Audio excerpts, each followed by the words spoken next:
Hey guys, it's Austin from Jones Bros Garage, back again today for another amazing video. Last week I touched on 5 things I love about my 701 SM, and this week we're going to talk about 5 things I hate about my 2022 Husqvarna 701 SM. Now don't get me wrong, I really love this bike overall so far. It's a great bike, probably my favorite bike I've owned, I'd even say, but every bike has its flaws, and these are 5 of the biggest flaws that I've found so far in this bike. So kicking it off with number 1 is the exhaust and tuning. Now every bike built for the street is going to suffer from this because they have to abide by emissions laws, but I find it particularly bad on this bike.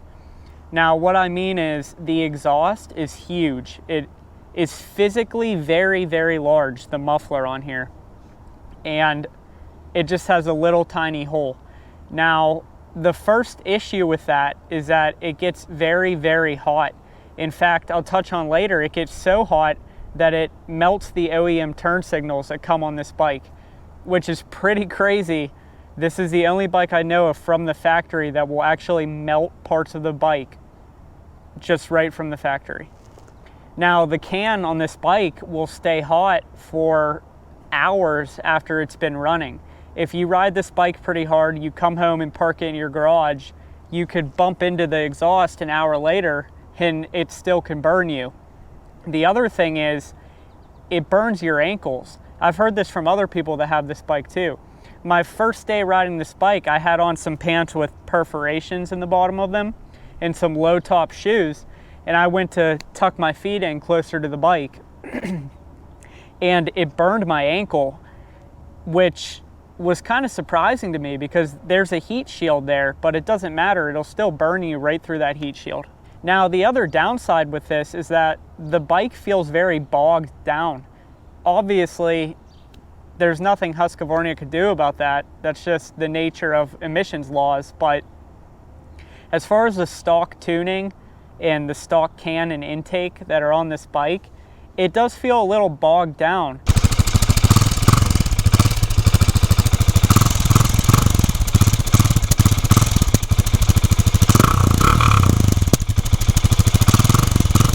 You know, you're talking about a bike here that has significant more power than a 450 motocross bike, but it's really lacking that snappiness. I even found it pretty hard to get the wheel to pick up in second gear just under power, which, I mean, part of that's due to the weight, but obviously you wouldn't have that issue on a 450 motocross bike, yet you have a lot more power on this. Thankfully, there's a lot of great aftermarket parts that you could open this bike up and really get some more power out of the motor and more responsiveness. But right from the factory, I really dislike the exhaust and tuning on this bike. Now, the second gripe I have with this bike is the whole dash and control setup. Number 1, there's no tachometer. On a couple of the years of the 701 SM, they had kind of a makeshift tachometer where it just had a couple digits on the dash kind of count up as you surpass RPMs, if that makes sense, kind of like how those digital strips are for tachometers. But for some reason, the bike doesn't come with that anymore. I don't know when they stopped, but I was surprised because I was expecting to have that, and I don't. I have no tachometer whatsoever, which when you're first learning to ride this bike and you first get it, you're going to have to kind of get a feel for where you need to shift because there's nothing to let you know. And along the same lines as that, there's no gear indicator, which doesn't sound like the end of the world, but number 1, when you're riding twisty roads and track and you first get this bike, it's kind of an issue because you could get caught up in your riding and forget what gear you're in. I know that sounds kind of like a newbie mistake, but it does happen, especially when you first get the bike. For example, you could be coming out of the apex of a turn and you might forget if you're in third or second. And if you hammer the throttle in second, there's a chance the wheel's going to pick up, but obviously in third it won't. So it's kind of nice to know that. Obviously that's something that you'll adapt to and get used to with time, but when you first get the bike, it's kind of a pain. But another side effect that comes with that will never go away with owning this bike is when you're on the freeway, sometimes you forget if you're in 6th gear. So you'll be cruising at, you know, your 70 miles per hour or whatever, and you'll go to click it up into 6th, and the gear shifter is just, it has no more give. It's not going to go up because you're already in 6th, and that's really a horrible feeling. Along the same lines as these problems I have with the dash are that there's no gas gauge, which, if you guys have been following my channel, you know that I complain about this a lot on bikes that are street oriented like this, because I could understand if it was a 450 SMCR that's made for the track, why it wouldn't have a gas gauge. Yeah, that makes sense.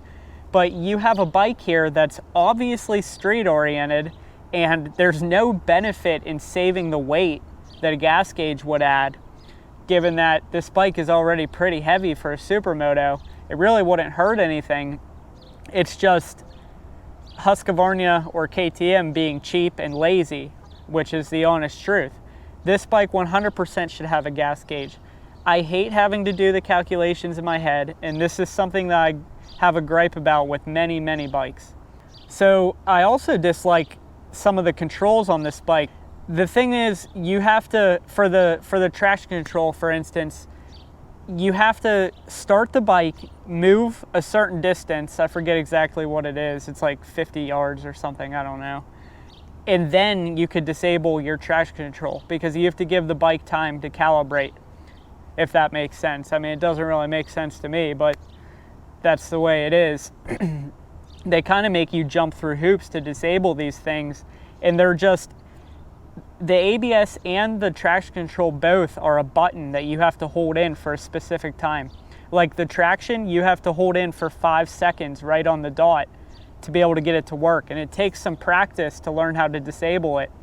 Now, I'm somebody that disables it every time I ride, so it kind of gets old, but obviously you do get a little bit used to it.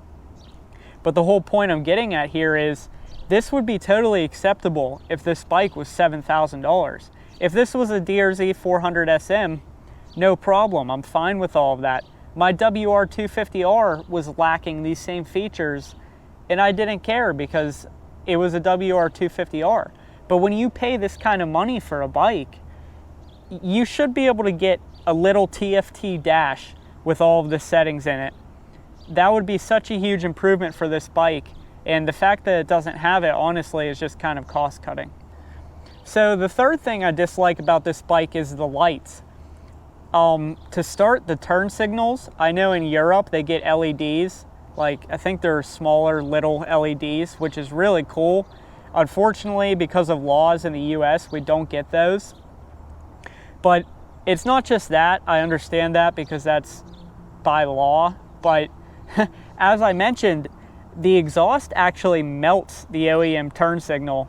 They have kind of a makeshift solution by putting heat tape on the bottom of the turn signal, which really is the most ghetto thing I've ever seen a manufacturer do on a bike. And then the other thing is the stock headlight isn't the best. It's not even an LED. Of course, this is something that's easy to upgrade, but once again, when you're paying this much for a bike, you shouldn't have to. So the fourth thing that I really dislike about this bike, and you'll hear this from a lot of people that have this bike or have ridden it, is that the seat is horrible. Now, this is common on supermotos and dual sports, but the seat truly is pretty awful on this bike, which is unfortunate because KTM Power Parts actually makes a race seat for this bike, I believe it's called, which is supposed to be a little bit comfier and grippier. Again, as I mentioned, for the money you pay, this bike should just come with that. However, the seat that it does come with is very stiff, feels like you're sitting on a wood plank, and I understand that it's a supermoto, so they're all somewhat going to feel like that, but I mean, the seat really is very hard. There's not much give to it. And the other thing I have an issue with is the texture of the seat. For example, wearing jeans like this, I really slide around on it. And when you have a bike with this much power, obviously it could accelerate pretty quickly. You grab a fistful of throttle and you find your butt slipping around on the seat. Same goes for hard braking. it really needs a grippier seat cover on it, and the material that's in the seat is very hard. So you're kind of like sitting on a hard plank, and there's also no grip on the cover, so you just slide around everywhere. There's nothing to hold you. Obviously, thankfully, this is another thing that can be fixed in the aftermarket. I wish it didn't have to be, but I like working on my bikes and customizing them, so not the end of the world, but not going to lie to you guys, the seat on this bike from the factory is pretty terrible. Now, on to the fifth thing that I hate about this bike, and this probably is the biggest one for me. All of the other ones, now don't get me wrong, this is fixable aftermarket too, but all of the other ones are just simple little things that it's not the end of the world, and a lot of them have fixes, but this one is just so frustrating to me. The quick shifter on this bike is terrible. Now, the quick shifter on this bike is kind of like some kind of mythical thing. Like, for example, what I mean by that is I've read countless forums, looked on Reddit, watched YouTube videos on this bike, and it's like everybody has a different experience with it. For some people it works fine, for other people it doesn't work at all. And now what the manual says, the owner's manual, which I didn't realize this actually when I got the bike, is that it only works at certain speeds. So for example, if you're trying to go from first to second gear, you need to be at a certain speed or higher or it won't work. And this isn't just like some speed that you would think is no big deal that you would naturally hit. Like, you actually would have to be pounding through gears to hit these speeds. And the same goes for downshifting. Second to first is the problem.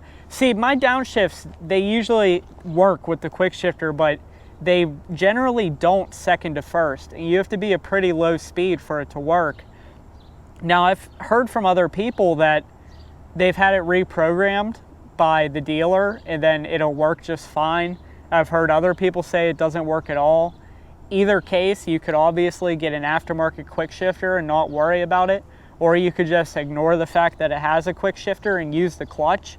But unfortunately, I've been spoiled by having bikes with nice quick shifters, and out of all of the bikes I've had that came with quick shifters, this is absolutely the worst one. It just has a horrible feeling. Well, you know what? When it works, it's not horrible, but the problem is it never works. My first few hours on this bike, I spent just, ripping through gears and just constantly pressing the shifter up as hard as I could, trying to get it to shift, and it wouldn't shift. I ended up just giving up and using the clutch, and now majority of the time, that's what I do. So when I take this bike in for my first service, I'm going to see if that's something that they could fix and work on. And if not, then I'll probably be installing an aftermarket quick shifter when I do my build series on this bike, which, by the way, is something else you guys can look forward to.